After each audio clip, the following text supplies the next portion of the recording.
What is going on, YouTube? And welcome back to the ClearCryptos education channel. My name is T. Hobbs from the Crypto Shop. And of course, you know, I got my man Jay Seals with me. What's going on, brother? What's good, everybody?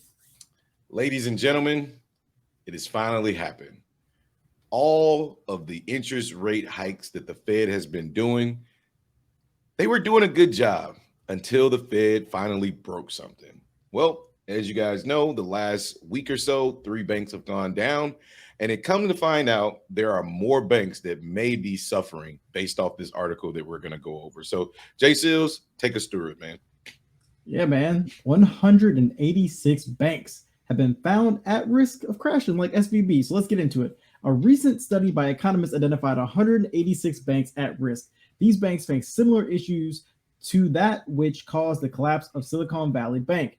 SIVB collapsed earlier this week due to the bank's assets being diminished by increasing interest rates. Thank you, Feds. This led to concerned customers withdrawing their uninsured deposits.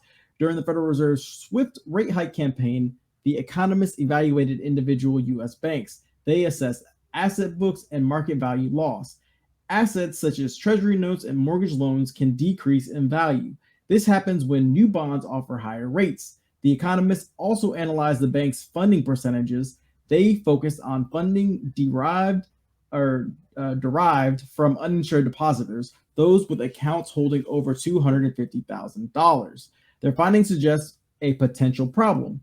If half of these uninsured depositors were to withdraw funds rapidly from any of these 186 US banks, even insured depositors might face impairments. So basically, people pulling out money too fast, as you should know, banks aren't liquid, right? Like they don't have enough cash for everybody to just come in there and pull out all their money.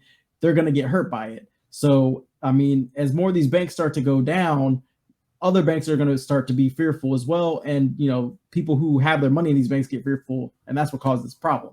So this is due to, I actually just explained it. So cool. It is crucial to note that significant limitations in this research. The study does not consider hedging strategies. These strategies may safeguard numerous banks against rising interest rates. In their paper, the economists stated our calculations suggest these banks are certainly at potential risk of a run, absent other government intervention or recapitalization. And yeah, I mean, let's be honest.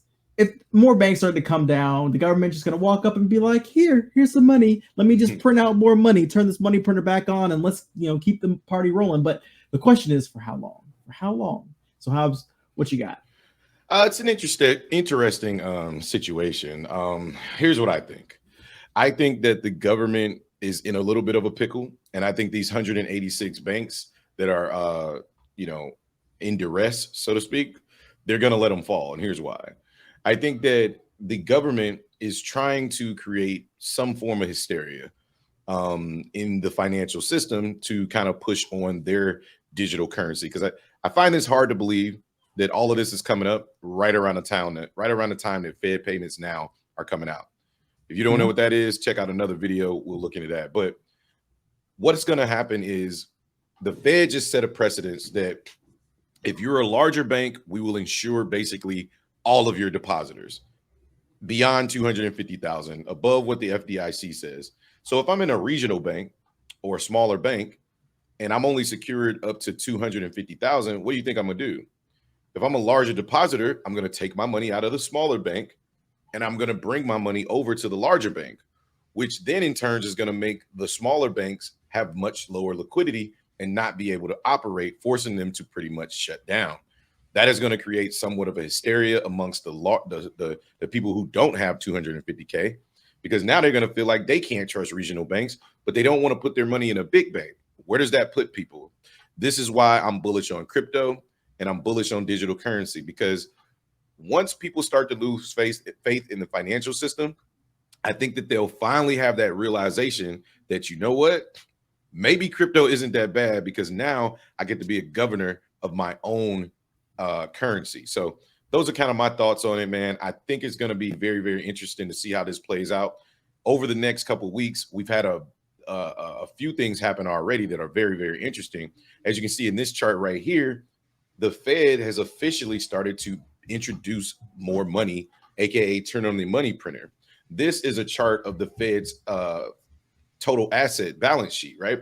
As you can see before, we were at 8 trillion, 8.3 trillion. Over the last week, this is in the week, the Fed has introduced $300 billion back into the system. Why are they doing that? It's because they're doing that to fund these banks.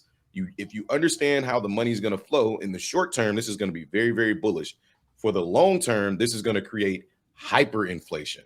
If you think inflation is bad now, wait until they pump another $2 trillion into this market. We go sky high again, something else breaks, and then we go right back to the floor. So those are kind of my thoughts on the subject, but you guys let us know what you think in the comments down below, because my name is T. Haas from the Crypto Shop. That man above or down below is Jay Seals. This is the Clear Cryptos education channel, and we'll catch you guys on the next one, man. Peace.